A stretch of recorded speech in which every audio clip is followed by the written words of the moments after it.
Ainda não. Sim. Boa noite a todos, então. Alito Júnior entrou aí agora, né? Boa noite. Nós vamos falar sobre a salvação. A salvação, então, como eu disse, está ligado ao Evangelho. Nós falamos sobre o novo nascimento. O novo nascimento fala da fonte da salvação, né? A natureza da vida espiritual que todo ser humano precisa receber de Deus.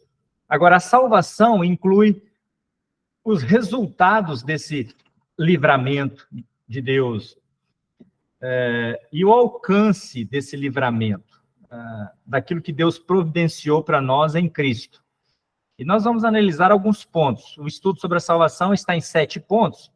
Eu não sei se nós vamos conseguir finalizar hoje, mas não tem problema. A gente vamos fazendo o estudo aqui e vamos avançando, né? O primeiro ponto, então, sobre a salvação é o significado da palavra salvação. A palavra salvação significa simplesmente ser salvo de alguma coisa. Normalmente, é usada quando uma pessoa é libertada de algum perigo. Falamos, por exemplo, de alguém ser salvo de um afogamento, ser salvo de um incêndio, ou ser salvo de um naufrágio. E na Bíblia, o termo salvação está ligado ao livramento do juízo ou da condenação de Deus sobre o pecador por causa do seu pecado. É o livramento do juízo, do inferno, do castigo eterno. Sendo um Deus justo, ele providenciou um meio de salvação, mostrando a sua graça, o seu amor, mas sendo justo, ele também vai punir aqueles que rejeitaram a salvação que ele, pela sua graça infinita, providenciou para nós, por meio do seu Filho Jesus Cristo. E quando falamos em salvação, nós temos 3 aspectos importantes, de forma geral, né, sobre quando se ouve ou quando se fala sobre salvar alguém. Primeiro, a pessoa que foi salva estava em perigo de morte. Segundo, alguém viu este perigo, viu esta pessoa em perigo e foi socorrê-la. E, por último, a pessoa que salvou, que resgatou, ele foi bem-sucedido e livrou a pessoa do perigo e a salvou. Então, seguindo o exemplo de um incêndio ou de um afogamento, né? A pessoa viu a pessoa afogando, e foi socorrê-la, e depois foi sucedido em resgatar essa pessoa. E essa pessoa, então, foi colocada num lugar seguro, foi salva. E na Bíblia, é justamente isso. A Bíblia fala que Deus, olhando do céu, não viu um justo, nenhum sequer. A Bíblia fala que todos se extraviaram, todos erraram o caminho, porque todos nasceram pecadores, né? A Bíblia fala que nós nascemos no pecado. Nós já lemos em Romanos 5,12, por meio de um homem, Adão, entrou o pecado no mundo e pelo pecado a morte. E a morte passou a todos os homens, por isso que todos pecaram. Lá no Salmo 51, Davi fala, né, confessa, né? Eis que em iniquidade ou pecado eu fui formado, né? Em pecado eu fui concebido. Então, quando o bebê, o feto está sendo gerado, quando eu estava sendo gerado no ventre da minha mãe, e cada um de vocês estavam sendo gerados no pecado. A Bíblia diz que o pecado passou, por meio de Adão, a todos os homens. Essa é a maldição do pecado, né? Por meio de um homem entrou o pecado no mundo. Mas Deus, olhando a condição do ser humano, e ele não foi, a causa do pecado não foi Deus. As pessoas querem culpar Deus por tudo, né? Por causa das tragédias humanas, por causa de guerras, de tantas situações que o mundo passa, mas nós sabemos muito bem que toda essa situação foi criada pelo ser humano, que rejeitou a palavra de Deus, que rejeitou Deus, que não buscou Deus, e, pelo contrário, desobedeceu a Deus, e andou e passou a andar nos seus próprios caminhos. Nós vemos no princípio, pouco tempo depois que Deus criou o homem e a mulher, o homem pecou, e nós vemos algum tempo depois, nos dias de Noé, 10 gerações depois de Adão, a situação que estava o mundo, e Deus não podia suportar aquela situação, mas Deus salvou. Foi pouca gente, mas ele salvou. Ele pediu para Noé fazer uma grande arca, né? Naquele tempo ainda não se tinha notícia de chuva. A Bíblia fala que até então não tinha chuva, mas Deus mandava um sereno, um vapor, né? E regava a terra. E Deus falou, vai cair um grande dilúvio.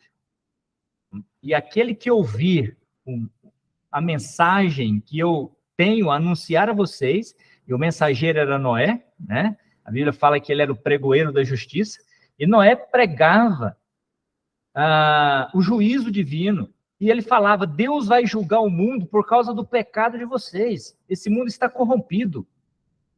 E a Bíblia fala, o Senhor Jesus falou mesmo, né?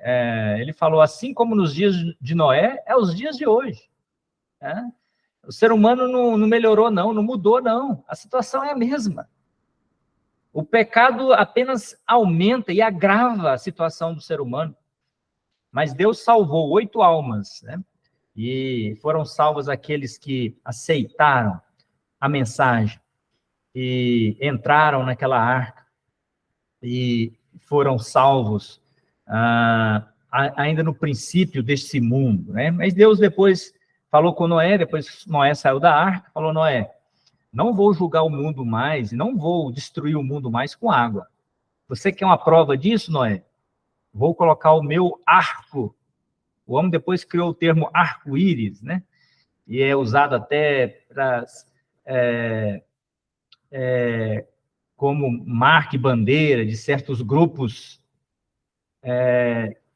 que praticam imoralidades terríveis, né? Abominação ao Senhor, mas a Bíblia não designa o arco como arco-íris. O Senhor só falou assim, eu vou colocar o meu arco nas nuvens, e toda vez que o homem vê o meu arco nas nuvens, ele vai lembrar do que aconteceu aqui no mundo. E vai lembrar, e tem que lembrar, que eu não vou mais destruir o mundo com água. Agora, e depois ele revelou a Pedro que esse mundo vai ser destruído pelo fogo. Né? Depois que Deus, o Senhor Jesus voltar, levar a igreja dele, que são salvos, né? A igreja é formada por pessoas salvas, independentemente de onde estão reunidas. Deus não olha...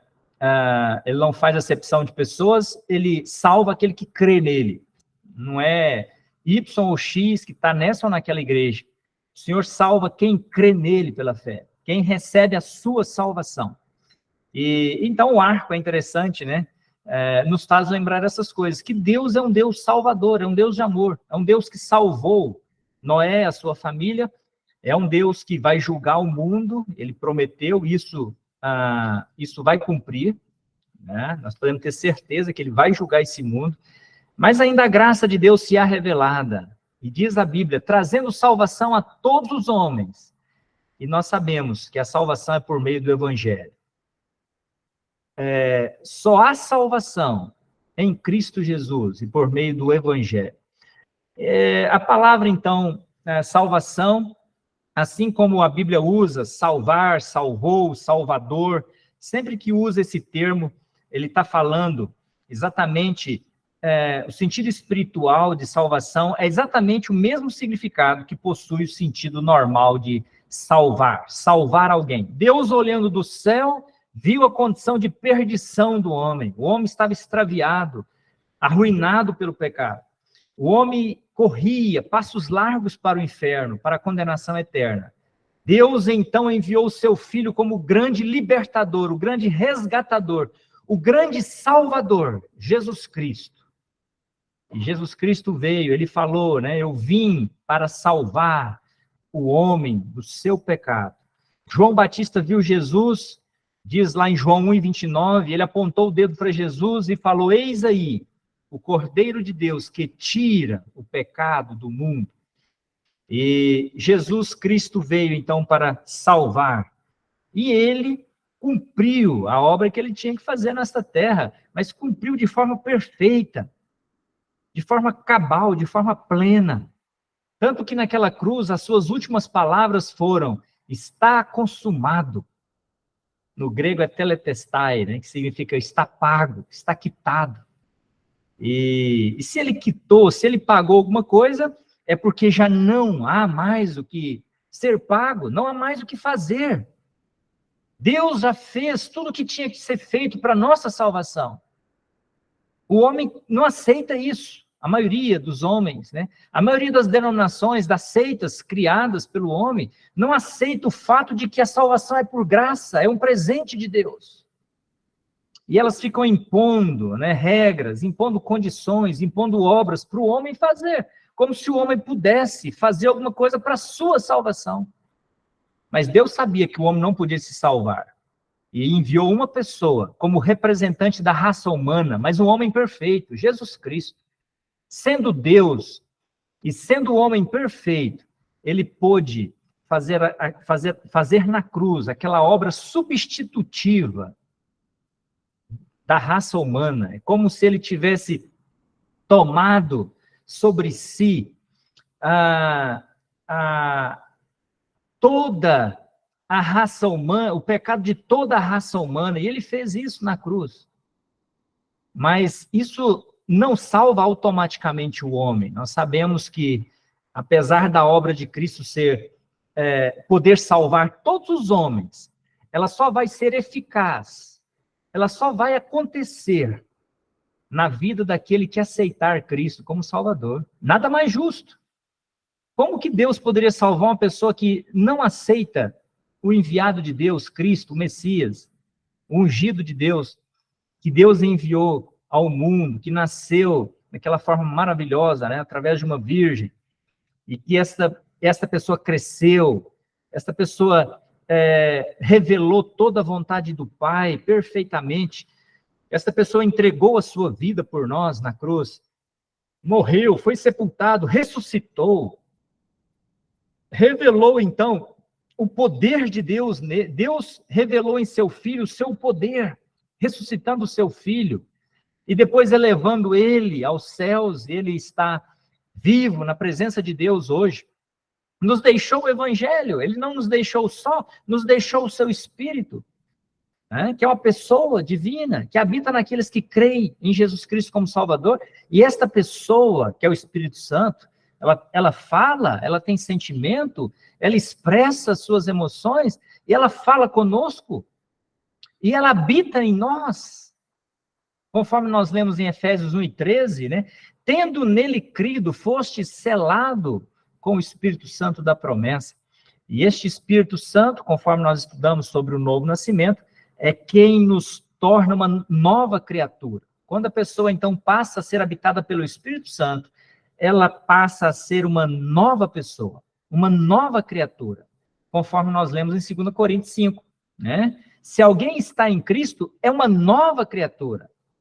As coisas antigas ou velhas passaram, eis que tudo se fez novo. E então, a salvação está ligada a esse fato de Deus enviar ao mundo o Salvador, Jesus Cristo. E ele veio, e ele já salvou milhares e milhares de pessoas, de forma satisfatória. Quantas pessoas no seu leito de morte salvas podiam expressar com um sorriso nos lábios: se o Senhor me chamar agora, eu estarei na sua presença. Você já pensou? Quantas pessoas na sua morte estavam sorrindo, testemunhando da sua fé em Cristo? Quantos mártires, no momento da sua execução, estavam cantando e louvando a Deus? Quantos mártires não negaram o nome do Senhor por causa da sua fé em Cristo Jesus e por causa da certeza que tinham e a confiança que tinham no Evangelho de Cristo, nesta palavra? Isto tudo é uma demonstração da certeza que Deus nos dá pelo Espírito, que a salvação é algo pleno, eficaz, é algo certo, e não é algo duvidoso. Mas será que eu creio mesmo, eu sou salvo? Não, a Bíblia não deixa dúvidas. Se a gente lê a palavra de Deus, 66 livros, de Gênesis a Apocalipse, falando desse Salvador, falando de Cristo como remidor. No Velho Testamento, figuras de Cristo. No Novo Testamento, o cumprimento das promessas de Cristo. A Bíblia, então, fala de um tema só, de Jesus Cristo.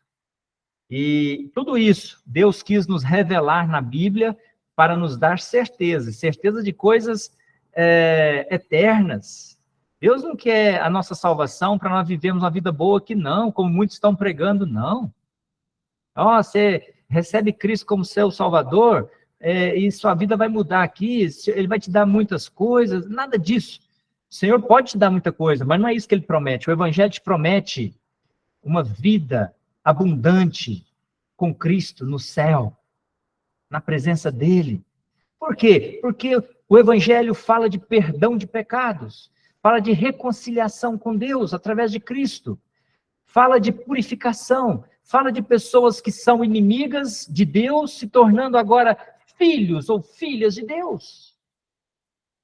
E a reconciliação é aquilo que temos mais importante. É o que é mais importante no Evangelho, é a reconciliação. É quando deixamos de ser inimigos de Deus e nos tornamos amigos de Deus. Quando, então, passamos a fazer parte da família de Deus. A necessidade da salvação é o segundo ponto. Nós precisamos de salvação por dois motivos. Porque somos pecadores e porque Deus é justo. Nós já falamos um pouquinho sobre o fato de que somos pecadores. Nossa condição espiritual ao nascer é pecadores. Somos pecadores por nascimento. Pelo nascimento natural, todos nós recebemos uma natureza pecaminosa. Portanto, nós somos pecadores de nascença. Essa natureza pecaminosa produz pensamentos pecaminosos, palavras pecaminosas, atos pecaminosos. E por isso somos inimigos de Deus. Deus é santo, é justo. Ele não pode ter parte com o pecador no seu pecado. A Bíblia deixa isso muito claro, conforme nós temos em Romanos, capítulo 5. Romanos 5 e 12, nós já temos citado, né? Aqui diz, pelo que, como por um homem, Adão, entrou o pecado no mundo, e pelo pecado a morte. Assim também a morte passou a todos os homens, por isso que todos pecaram. Verso 18. Pois assim como por uma só ofensa, veio o juízo sobre todos os homens para condenação, assim também por um só ato de justiça, veio a graça sobre todos os homens para justificação de vida. Porque como pela desobediência de um só homem, muitos foram feitos pecadores, assim pela obediência de um, muitos serão feitos justos. Aqui é interessante, né? A Bíblia fazendo essa distinção entre o pecado de Adão, o primeiro homem, e a obediência perfeita de Cristo na cruz por nós, quando ele veio ao mundo e obedeceu plenamente à vontade de Deus. E Deus tratou em seu Filho o nosso pecado, o pecado de Adão. Então, em Adão todos pecaram e morrem. Mas a Bíblia é bem clara, em Cristo Jesus, todos podem ter os pecados perdoados e ter vida eterna. E o fato de que nós somos pecadores é algo que nós não podemos negar, né? Todos nós estamos nesse processo de morte. E a consequência pior do pecado é a morte. Nós nascemos, nós crescemos, nós estamos envelhecendo, né? Já aparecem as primeiras rugas, os primeiros cabelos brancos, e assim vai. Nós estamos nesse processo de morte, porque somos pecadores. Mas a Bíblia nos mostra que, como pecador que sou, eu posso ter os meus pecados perdoados e apagados e esquecidos na presença de Deus quando eu confesso Cristo como meu Salvador. Isso é justificação. A palavra justificar é isso. Quando eu creio em Cristo como meu Salvador, Deus me justifica. É pela graça. Não é pela lei, não é pelas obras. Então, Romanos, nós já falamos sobre isso, né? A lei, quando a lei era obedecida, antes da graça, o homem era justificado pelas obras da lei. Deus declarava justo aquele que praticava a lei de Deus. Mas Deus, conhecendo a impossibilidade e a fraqueza do homem, viu que o homem não podia cumprir toda a lei. Porque se ele descumprisse um só mandamento da lei, ele tinha descumprido toda a lei. E Deus, então, através da lei, mostrou que o homem é mau. Mostrou que o homem não pode se salvar por fazer alguma coisa, por cumprir lei, por cumprir ou fazer alguma obra. A lei veio, então, para mostrar que o homem é mau, que o homem não consegue fazer a vontade de Deus. É o que nós temos em Gálatas 3, Romanos 6, 7, 8. Mostrando, então, a lei veio para nos mostrar que só pela graça de Deus nós podemos ser salvos.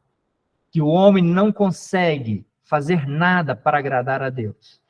E quando, então, nós entendemos o fato de que a lei nos conduz a Cristo, é aquilo que Gálatas fala, né? A lei serviu como aio, ou como aquele professor, né, que está ensinando a criança o caminho que ela deve andar, mostrando o rumo, o caminho. Mas quando essa criança atinge a fase adulta, ela não precisa mais do professor. Não precisa. Ela consegue entender, ela consegue processar, entender a verdade. A lei foi como esse aio, né? Esse professor, quando nós somos criancinhas, né? E precisamos de babá, precisamos de alguém para nos dirigir. A lei nos leva e nos conduziu a Cristo. E hoje nós entendemos esse fato, que a lei veio não para que o homem pudesse cumprir, mas para mostrar que o homem não podia cumprir a lei. Mostrar que o homem é mau. Mostrar que o homem, às vezes, por um tempo ele cumpre a lei, mas chega um momento em que ele vai descumprir a lei. E então, aí vem a graça, vem o favor de Deus. O favor de Deus mostra o quê? Mostra que nós, não podendo fazer nada que pudesse agradar a Deus, Deus providenciou um meio para que, através do crer e confessar Jesus Cristo como Salvador, Ele nos justifica pela fé, sem obra. Ele nos declara justo quando nós cremos em Cristo como Salvador. Então, somos pecadores por pensamentos, palavras e ações. E por isso somos inimigos de Deus. A Bíblia deixa isso bem claro, então, que somos inimigos de Deus. E muitos versículos nos mostram que somos pecadores, então, por nascimento, por escolha e por prática. E que precisamos ser perdoados. Estamos perdidos e precisamos ser achados. Estamos sob juízo e precisamos de um livramento. Estamos condenados e precisamos de perdão. Estamos mortos espiritualmente e precisamos de vida. Estamos cegos e precisamos ver. Somos escravos do pecado, do mundo, do diabo, e precisamos de ser libertos, salvos. E nós somos totalmente incapazes de nos salvar. Somos totalmente incapazes de nos salvar sozinhos, ou cumprindo alguma religião, ou participando de alguma religião, ou cumprindo algum mandamento, alguma obra. Impossível. Então, nós já vimos que o ser humano é pecador por natureza, por escolha e por prática, e que ele não pode fazer nada para alcançar a sua própria salvação. Nós não podemos, de forma alguma, de forma definitiva. Se você estudar a Bíblia do início ao fim, você vai ver que Deus está apontando um caminho, mas um caminho seguro para a salvação do homem. E Deus não deixa opções para o ser humano. Deus não fala, não, mas pode ser Cristo e mais isso. Pode ser Cristo e mais a igreja. Pode ser Cristo e mais um batismo. Não. Definitivamente não. Deus está apontando somente para Cristo. Só Jesus Cristo pode nos salvar. E esse é o segundo aspecto da salvação, né? Nós somos pecadores, Deus é justo. Deus é santo. E ele precisa castigar o pecado. E se ele precisa castigar o pecado, ele precisa castigar o pecador. Porque quem comete pecado são pecadores. Ele não inocenta o culpado. Diz Êxodo, né? O versículo conhecido lá em Êxodo, capítulo 34. Êxodo 34. Versos 6 e 7.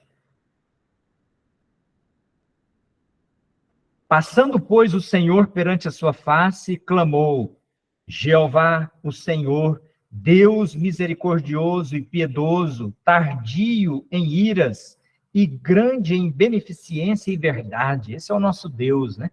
Misericordioso, piedoso, tardio em irar. Por que Deus não nos mandou todos já para o inferno? Porque ele é misericordioso, ele é longânimo.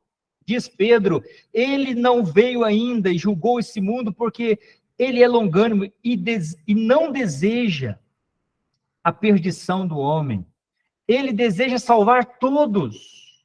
Ele é longânimo, ele é grande em beneficência e verdade, que guarda a beneficência em milhares, que perdoa a iniquidade e a transgressão e o pecado, que visita a iniquidade dos pais sobre os filhos, e sobre os filhos dos filhos até a terceira e quarta geração. Deus é justo, Deus é beneficente, Deus é misericordioso, mas Deus não inocenta o culpado. Deus vai julgar o culpado. Deus vai julgar o pecador que não teve os seus pecados perdoados, apagados, por ser justo, né? Ele nos mostrou o quanto odeia o pecado, e ele passou uma sentença de julgamento sobre todo aquele que morrer em seu pecado. Este é o castigo eterno, longe da presença de Deus. Nós lemos o Senhor Jesus mesmo em João capítulo 8, ele conversando com aqueles fariseus e demais pessoas que o seguiam. Ele falou o seguinte, João capítulo 8, versos 21 até o verso 24. Disse-lhe, pois, Jesus outra vez: Eu retiro-me, e buscar-me-eis, e morrereis no vosso pecado. Para onde eu vou, não podeis vós ir. Diziam, pois, os judeus: Porventura, quererá matar-se a si mesmo? Pois diz: Para onde eu vou, não podeis vós ir? E dizia-lhes: Vós sois de baixo, eu sou de cima. Vós sois deste mundo, eu não sou deste mundo. Por isso vos disse que morrereis em vossos pecados, porque se não crerdes que eu sou, morrereis em vossos pecados. Então, ele deixa muito claro, né? Vou destacar apenas o verso 24. Ele falou isso aqui por várias vezes. Morrereis em vossos pecados. Por quê? Porque se vocês não creem em mim, em quem eu sou, vocês morrerão em vossos pecados. E o contrário é verdade, né? A pessoa que recebe Cristo como Salvador, ele tem os seus pecados perdoados, apagados. A Bíblia fala, né, que Deus nos declara justo. O ato de Deus declarar justo é Deus declarando que a pessoa já não tem pecado. Ele pode até cometer pecado, mas Deus te declara justo, sem pecado. Isso é o ato de É o ato justificador de Deus. Deus justifica aquele que crê nele pela fé. E Deus, ao perdoar pecados, ele perdoa os seus pecados passados, presente e futuro. Deus perdoa todos os pecados. O perdão de Deus não tem limite. Deus consegue ver a nossa vida desde o momento em que estávamos sendo gerados até o momento do último respiro nesse mundo, até o momento em que somos levados ao leito da morte. E Deus vê toda a nossa vida, porque Ele é Deus. E Deus, então, declara justo o pecador, quando o pecador, arrependido do seu pecado, crê em Jesus Cristo como Salvador. E Deus tira, Deus lava, purifica todo o pecado do ser humano, do homem e da mulher que crê nele. Que crê nele. Esse é o ato justificador de Deus. É o que nós temos lá em Romanos 3, né?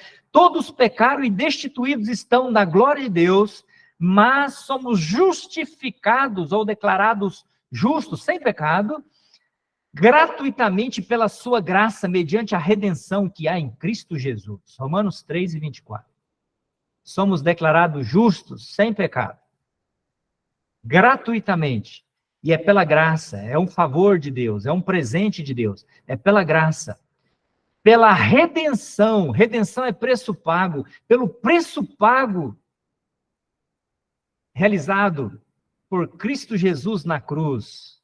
O preço que ele pagou, teletestai, é a palavra que ele proclamou, gritou na cruz antes de entregar o seu espírito, antes de entregar a sua vida. Aproximadamente às 3 horas da tarde daquele fatídico dia, quando ele estava na cruz sendo julgado pelo meu pecado e pelo seu pecado. E Deus imputou, Deus lançou em Cristo, no seu Filho, o meu pecado e o seu pecado. Todos os nossos pecados. Não ficou um só pecado para trás. E Deus puniu em seu Filho o meu pecado e o seu pecado. Isso foi um ato de amor. Isso foi um ato da misericórdia e da graça de Deus. Nós não merecíamos. Nós não merecemos. Jamais poderíamos merecer esse favor de Deus. Então o preço foi pago e o homem agora pode ser declarado justo. Como Deus é justo, e ele declara justo aquele que crê nele, crê em Jesus Cristo pela fé. Mas ele declarou para os fariseus que rejeitaram ele como Salvador: vocês vão morrer nos vossos pecados. O homem que morre nesse mundo sem ter o perdão dos seus pecados, ele morreu para sempre. A Bíblia faz distinção entre a primeira morte e a segunda morte. A primeira morte é a separação do corpo do espírito aqui no mundo. Mas essa não é a morte definitiva. O homem pode morrer fisicamente neste mundo, mas pode fisicamente morrer neste mundo a morte espiritual. Essa é a segunda morte. Essa é a separação eterna de Deus. Quando o homem morre nos seus pecados, sem ter os seus pecados perdoados, ele morreu as duas mortes. Ele morreu a morte física e ele morreu a morte espiritual. Apocalipse capítulo 20. Quando o homem, então, que morreu as duas mortes por passar pelo grande juízo, trono branco, o juízo de Deus, o último, lá fala que foram lançados no lago de fogo pessoas que ressuscitaram dos mortos para serem julgados, pessoas que ressuscitaram da terra, pessoas que chegaram na presença de Deus nus. Livros foram abertos para mostrar as obras deles. E o livro foi aberto, o livro da vida, para mostrar não que o nome dele estava lá, mas para mostrar que o nome dele não estava lá. E para que aquilo pudesse ser prova, testemunha de que ele não recebeu Cristo como seu Salvador, que ele não teve os seus pecados perdoados, que ele não reconheceu que só há salvação em Jesus Cristo, e que ele agora está e será lançado no juízo e na condenação eterna. E lá fala, né, em Apocalipse capítulo 20, eu vou ler para não errar o verso, e aqui diz, verso 15, e aquele, homem ou mulher, que não foi achado escrito no livro da vida o seu nome, ele foi lançado no lago de fogo. Essa é a segunda morte. O juízo eterno no lago de fogo é a segunda morte. Nós podemos experimentar, e até o crente em Cristo pode experimentar a primeira morte aqui. Porque morte, a palavra morte significa separação. Separação. A primeira morte é a separação nossa do corpo. O ser humano, nós somos seres espirituais. Então, o corpo físico fica na terra, volta para o pó da terra, é uma lei universal. Né? O rico, o pobre, o mendigo, o bilionário, todos vão passar por isso. Se Cristo não voltar antes, nós vamos passar por isso. O nosso corpo, que é formado do pó da terra, e é composto por aproximadamente 20 elementos da terra, né? O ferro, o magnésio, o cálcio, o fósforo. Né? A terra é formada por esses elementos. Nós somos formados por esses elementos. Somos da terra. A ciência prova isso. Nós somos dessa terra. E vamos voltar para essa terra, se Cristo não voltar. Mas essa não é a morte eterna. Essa não é a morte que nos preocupa. Jamais. A morte que nos preocupa é o ser humano morrer nesse mundo, nos seus pecados, com os seus pecados. E a salvação que Deus nos oferece em Cristo é a libertação dos nossos pecados. Deus te livra do juízo e da condenação eterna, perdoando os seus pecados. E quando Ele perdoa os seus pecados e te declara justo, você já, agora em Cristo Jesus, declarado justo, santo, perfeito, na presença de Deus, quando você passar por essa morte aqui no mundo, você automaticamente entra na presença de Deus e não passa pelo juízo eterno. O homem com Cristo não experimenta Apocalipse 20. Ele não passa pelo grande trono branco. Ele, no momento da morte, conforme nós lemos, sabemos a história do ladrão na cruz, né, ao lado de Cristo na cruz. Aquele homem não vai passar pelo juízo do trono branco. Ele não vai experimentar a segunda morte. Por quê? Porque naquelas últimas horas de vida dele, ele reconheceu quem é Jesus Cristo. Ele creu em Cristo. Ele falou aquelas palavras: Senhor, lembra-te de mim quando voltares ou quando vieres para reinar. O que ele reconheceu? Que Cristo é o Messias de Deus, o enviado de Deus, como Rei eterno. O rei que antes de se tornar rei, veio como servo dar a sua vida por nós na cruz, como servo sofredor, como Cordeiro de Deus que tira o pecado do mundo. Antes de reinar, como o leão de Judá, ele veio como Cordeiro de Deus, que devia ser sacrificado pelo pecado. Porque sem derramamento de sangue não há remissão de pecado. E para ele reinar conosco, ele precisava remir um povo pelo seu sangue. E o sangue de Cristo, diz João, 1 João 1:7, o sangue de Cristo nos purifica de todo pecado. O sangue fala da vida dada, fala do sacrifício do Cordeiro de Deus na cruz. Ali o seu sangue foi derramado, o sangue de um inocente, o sangue de um que não tinha pecado, mas ele tomou o nosso pecado. Por isso morreu na cruz, um pecador, porque ele tomou os nossos pecados. Ele morreu em nosso lugar. Ele não tinha pecado, a Bíblia fala imaculado, santo, sem pecado. Isso é Jesus Cristo. Mas aquelas 3 horas na cruz, ele estava nos substituindo na pena, na punição e no juízo do pecado. Deus estava condenando o seu Filho em nosso lugar. Essa é a obra substitutiva de Cristo, é uma obra perfeita, é uma obra plena. Ele não morreu apenas pelos americanos, ele não morreu apenas pelos negros ou pelos asiáticos, ele morreu por toda a raça humana. Ficou pendurado entre os céus e a terra entre Deus e os homens indignos. E Deus julgou em seu filho, e Deus derramou sua ira sobre o seu filho. E Deus virou as costas para o seu filho, porque Deus não podia contemplar aquele que estava levando o nosso pecado. E Deus puniu. E nós não podemos sondar, entender a profundidade da angústia e do sofrimento de Jesus Cristo. Não podemos. Só Ele sabe como a sua alma sofreu a angústia da morte quando Ele estava levando sobre si o nosso pecado. Isso nós não podemos sondar. Pode ser o mártir que mais sofreu nesse mundo. Não vai ser nem 1% do que Cristo sofreu na cruz. Jamais. Ele bradou da cruz: Deus meu, por que me desamparaste? Aquele que sempre esteve unido com o Pai, na eternidade, junto com o Pai, em perfeita sintonia e comunhão com o Pai.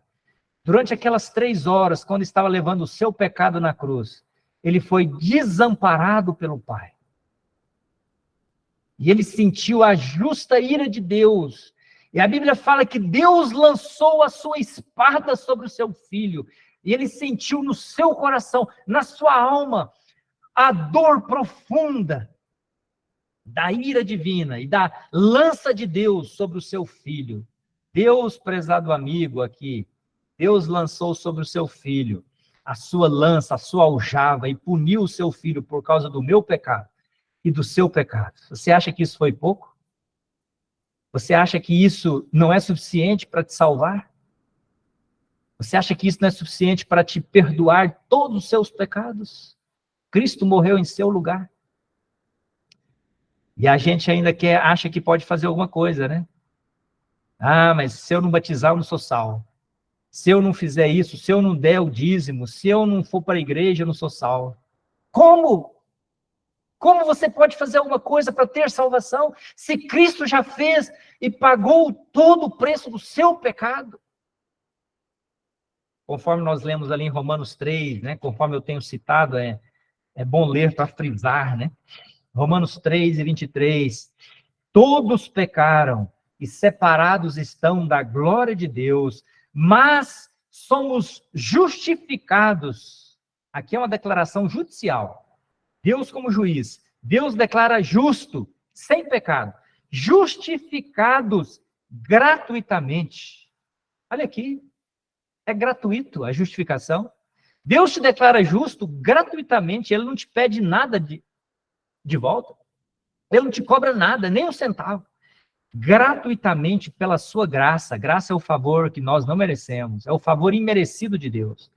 Somos justificados gratuitamente pela sua graça, pela redenção. Redenção é preço pago. O preço foi pago.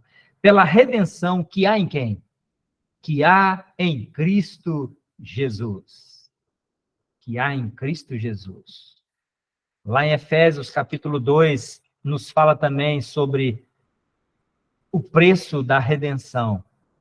Porque pela graça sois salvos por meio da fé. E a salvação não vem de vós, é um presente de Deus. Não vem das obras a salvação, não vem das obras, para que ninguém se glorie. Porque se fosse pelas obras, o homem poderia se gloriar diante de Deus, né? Eu tenho obras, eu tenho isso, eu fiz isso, eu fui um santo perfeito. Eu fui o mais santo na igreja, eu fui o mais santo na minha família. Mas não vai entrar ninguém na presença de Deus que possa se gloriar disso. Mas vão entrar pessoas na presença de Deus que vão se gloriar só em Cristo. Eu estou aqui por causa de Cristo.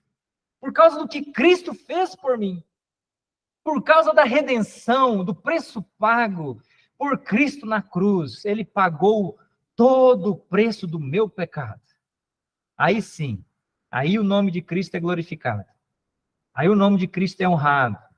Quando entrarmos na presença dele e todos nós declararmos que estamos ali, não por nossos méritos, não por causa de alguma boa obra nossa, mas por causa dos méritos e da obra de Cristo, suficiente de Cristo, plena, perfeita de Cristo.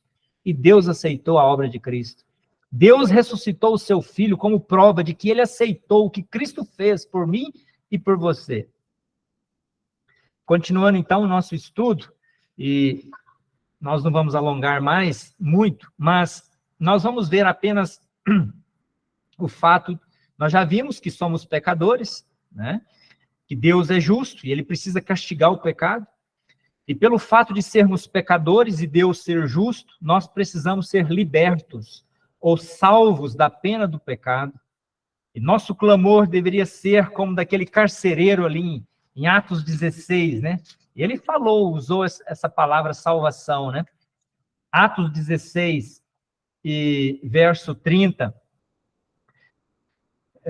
E tirando-os para fora, disse o carcereiro, quando ele viu que Paulo e Silas já não estavam mais presos, né? O Senhor mandou um terremoto, abriu as portas da prisão. Paulo e Silas ficaram ali, mesmo podendo correr, fugir, e o carcereiro ficou, impressionado quando viu Paulo e Silas quietinho ali. E ele falou, nós estamos aqui, nós não vamos fugir.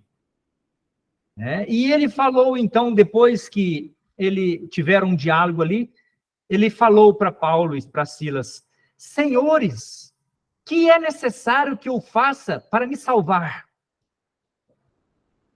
Você já pensou fazer essa pergunta para algumas denominações, algumas seitas aí? O que eu preciso fazer para me salvar? Quantas respostas diferentes teríamos, né? Você precisa se batizar, você precisa ir para a igreja, você precisa fazer isso, fazer aquilo. Mas a palavra de Deus é bem claro. Verso 31, Atos 16 e 31.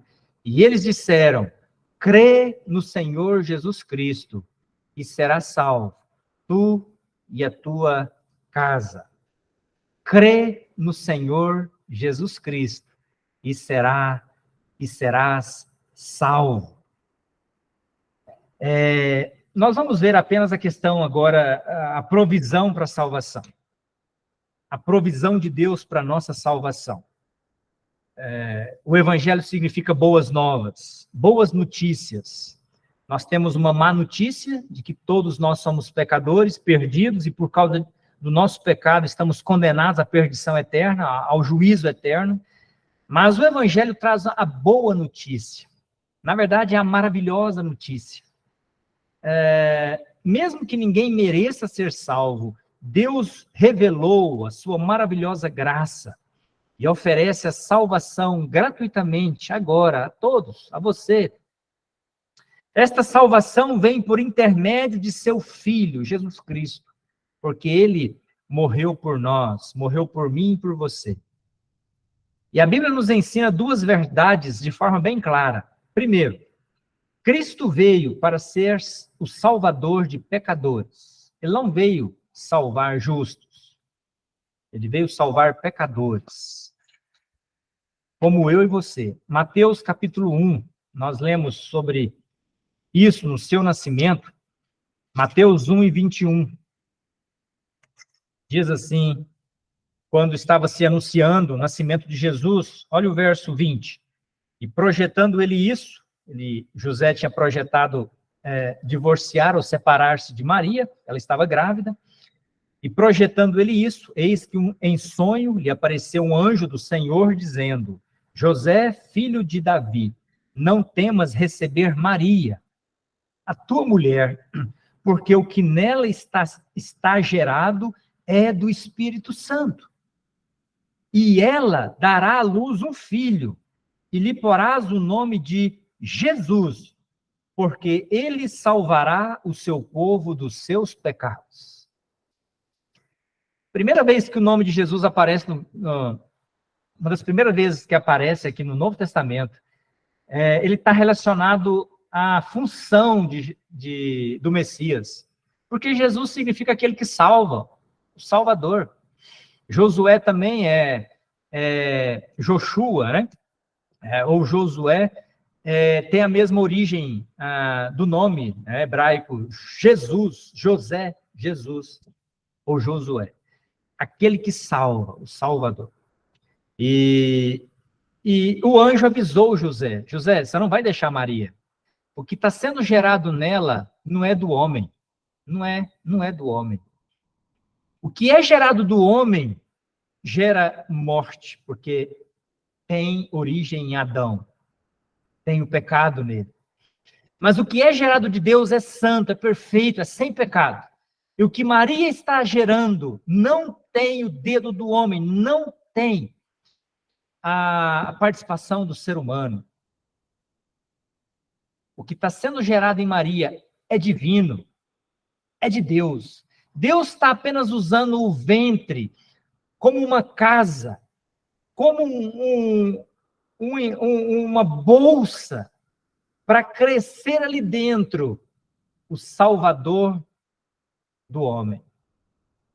E ele falou: o que está sendo gerado em Maria é um homem, é um filho, é um varão.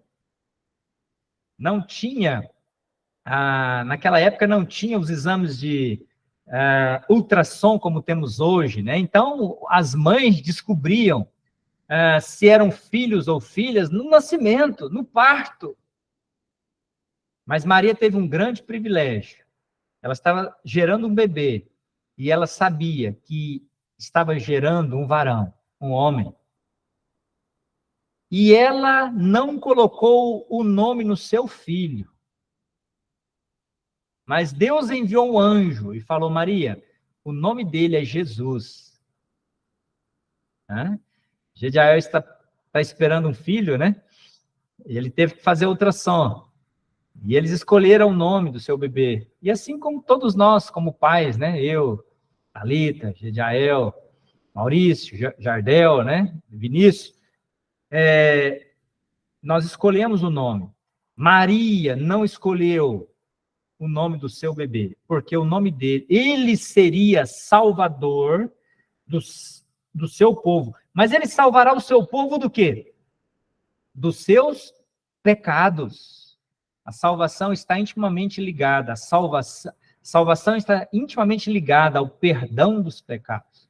O homem só pode ser liberto do inferno, do juízo, da condenação eterna, se ele tem removido os seus pecados.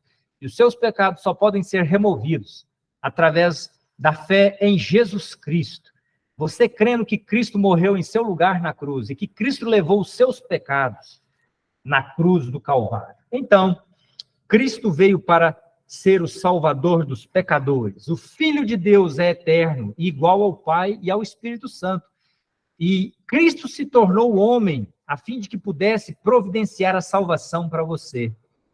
Conforme nós lemos ali em Marcos, no capítulo 10, Marcos 10 e 45, diz assim: porque o Filho do Homem não veio para ser servido, mas para servir e dar a sua vida em resgate de muitos. Ó, o Salvador que resgata as almas da condenação, do juízo, do inferno.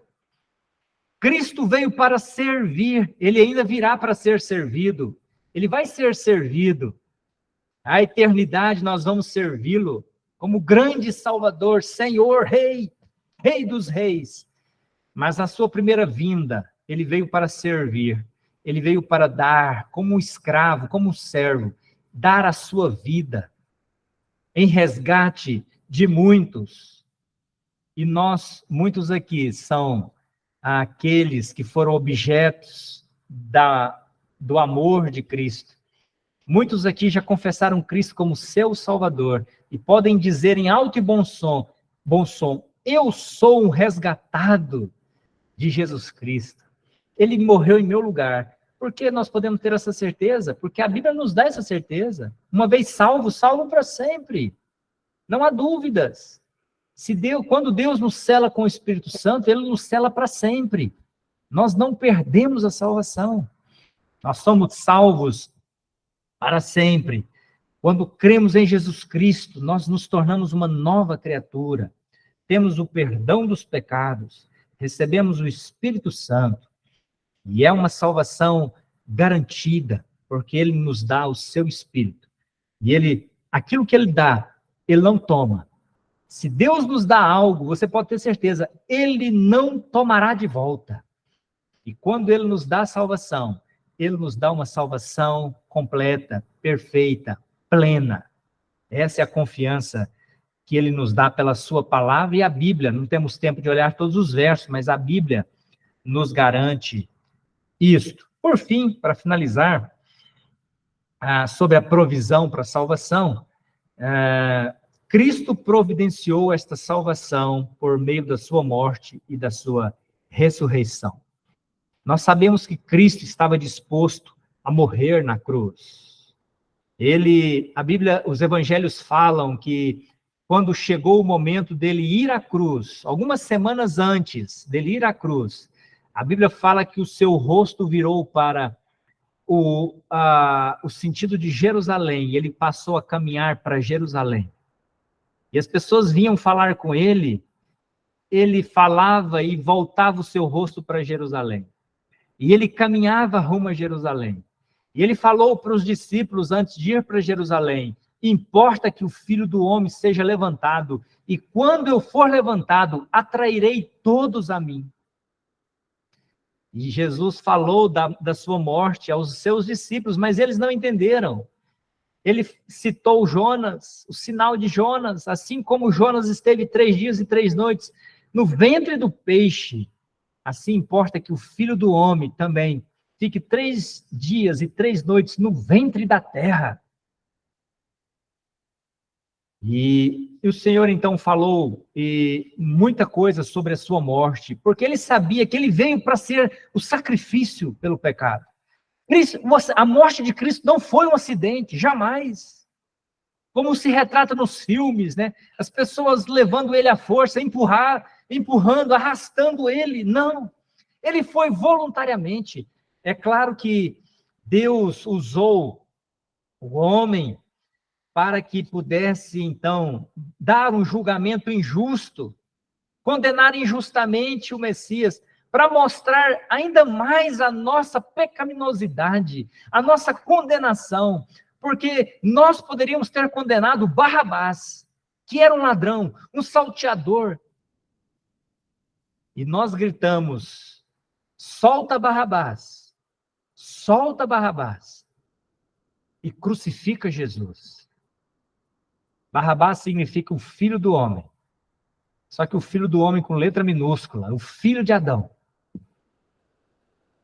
E nós, mostrando mais uma vez como somos pecadores, injustos, maus, nós falamos: solta o filho de Adão e crucifica o filho de Deus. E Barrabás foi solto, um ladrão e salteador. E Jesus Cristo, sem pecado, foi levado à cruz. Mas isso estava nos planos eternos de Deus. Isso estava nos planos de Deus. Cristo precisava fazer isso. E ele veio fazer isso. E Cristo estava disposto a morrer e morreu. Ele tomou o meu lugar e o seu lugar ali na cruz. Ele sofreu pela sua culpa e pelo seu pecado. Ele carregou os seus pecados em seu próprio corpo. Todo o juízo de Deus contra o seu pecado caiu sobre Cristo. E ele satisfez plenamente as justas exigências de Deus contra os pecadores quando ele morreu por nós. Deus mostrou a sua aceitação, a aceitação do sacrifício de Cristo por nós, ao ressuscitá-lo dos mortos e fazê-lo assentar à sua própria mão direita, conforme nós lemos em 1 Coríntios, capítulo 15. E com isso nós vamos encerrar, lendo também Atos, mas 1 Coríntios, capítulo 15, versos 1 a 4. Isso aqui resume o Evangelho. Se você quiser uma passagem que resume o Evangelho, está aqui. Aqui fala assim, 1 Coríntios 15, verso 3. Porque primeiramente vos entreguei o que também recebi, que Cristo morreu por nossos pecados, segundo as Escrituras, que Cristo foi sepultado e que Cristo ressuscitou ao terceiro dia, segundo as Escrituras. Então, Cristo morreu por nossos pecados, Cristo foi sepultado, Cristo ressuscitou ao terceiro dia, mas tudo conforme as Escrituras, porque estava predito que ele tinha que fazer isso. O Velho Testamento falou do sacrifício de Cristo. O Novo Testamento mostrou o cumprimento da profecia do Velho Testamento. Tá? Cristo morreu por nossos pecados, foi sepultado e ressuscitou ao terceiro dia. E nós temos um Salvador vivo. Um Salvador que pode salvar, porque ele está vivo. Ele está vivo. E ele está pronto a escutar todo aquele que deseja ser salvo, escutar a sua confissão de fé, conforme nós lemos em Romanos 10 e 9, né? Se com a tua boca confessares ao Senhor Jesus, e em teu coração creres que Deus ressuscitou Jesus dos mortos, serás salvo. Nós somos salvos, então, por crer com o coração e por confessar com a boca o nosso pecado e confessar a nossa aceitação de Cristo como Salvador. É através de uma oração que nós somos justificados. Não é assim quando nós ofendemos alguém? A pessoa não espera um pedido de perdão? Você ofendeu a sua esposa, o seu filho? Perdoa, meu filho. Papai não deseja fazer mais isso. Nós ofendemos a Deus desde que estamos sendo gerados no ventre das nossas mães. Somos pecadores por nascimento. Ofendemos a Deus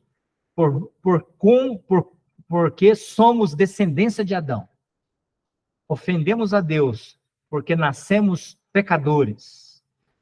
E a prova que somos pecadores é que, na medida em que crescemos, passamos a cometer pecados. Em pensamentos, palavras e ações. Ofendemos a Deus. E Deus precisa ouvir o nosso pedido de perdão.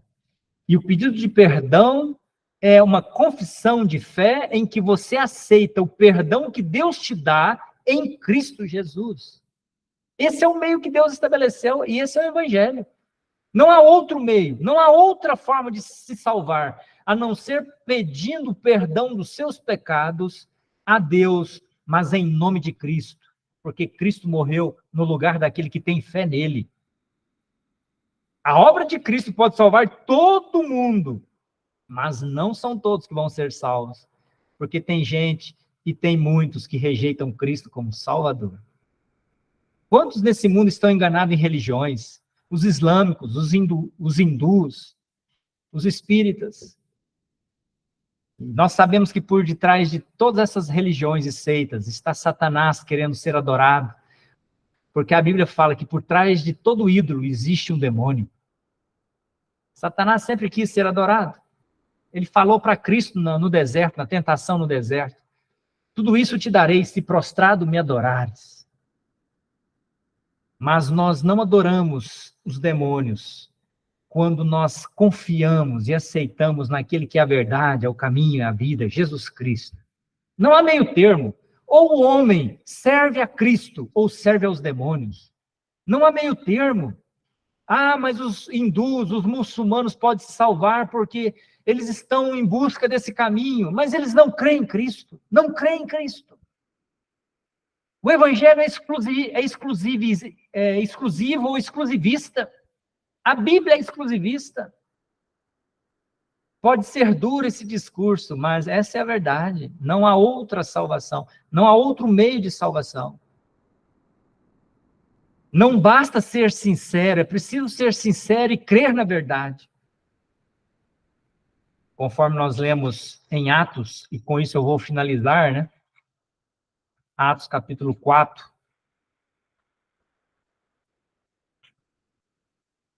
Atos 4 e 10. Aqui, quando a igreja foi formada, em Atos 2, então o evangelho começou sendo anunciado, né? E Pedro falou numa das pregações, em Atos 4 e 12, e em nenhum outro nome, em nenhum outro há salvação, porque também debaixo do céu nem outro nome há, dado entre os homens, pelo qual devamos ser salvos. Verso 10, seja conhecido de vós todos, e de todo o povo de Israel, que em nome de Jesus Cristo, o Nazareno, aquele a quem vós crucificastes e a quem Deus ressuscitou dos mortos, em nome desse é que este está são diante de vós.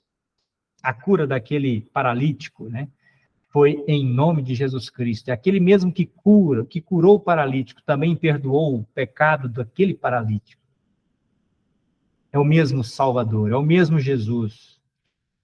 Capítulo 5, verso 31, Atos 5 e 31. Verso 30. O Deus de nossos pais ressuscitou a Jesus, ao qual vós matastes, suspendendo-o no madeiro.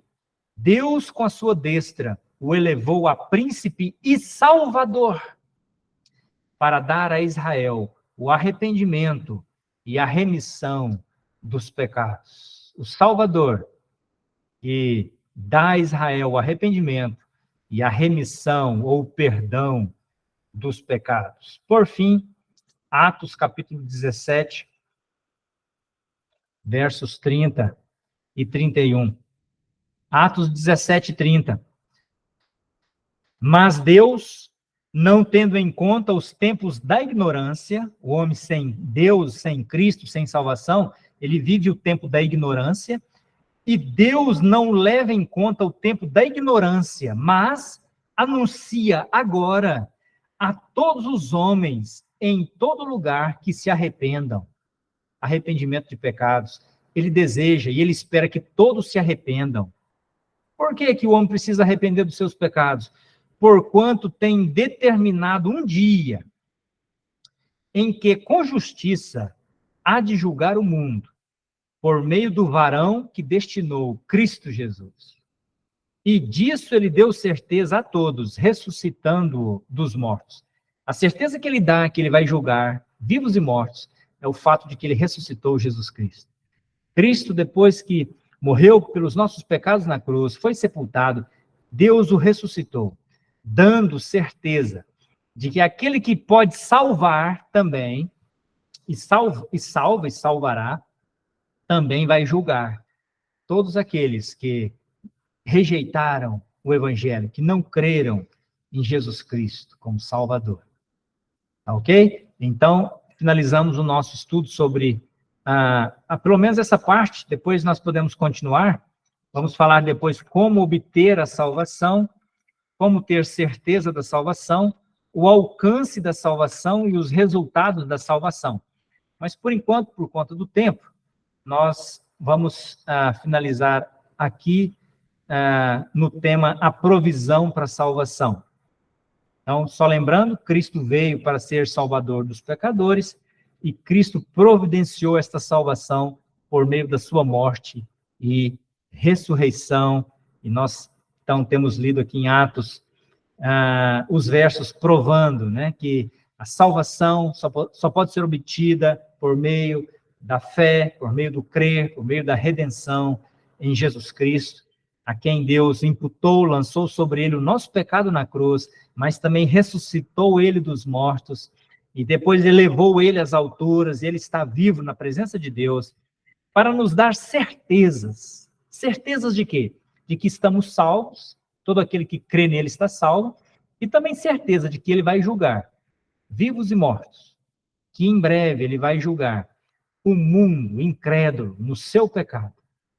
E ele deu certeza a respeito disso, ressuscitando Jesus dos mortos. Mas nós, como crentes em Cristo, aqueles que já creram nele como Salvador, não por pertencer a uma igreja, uma denominação, mas por crer no Evangelho, né, e por entendermos esse Evangelho, e por já termos feito essa confissão, conforme nos ensina Romanos 10 e 9, né, com a boca e com o coração, né, se crê para a justiça, nós temos essa alegria, essa certeza de que, através das Escrituras, e por meio do que Cristo fez e nos revelou, nós estamos salvos, e uma vez salvos, salvos para sempre.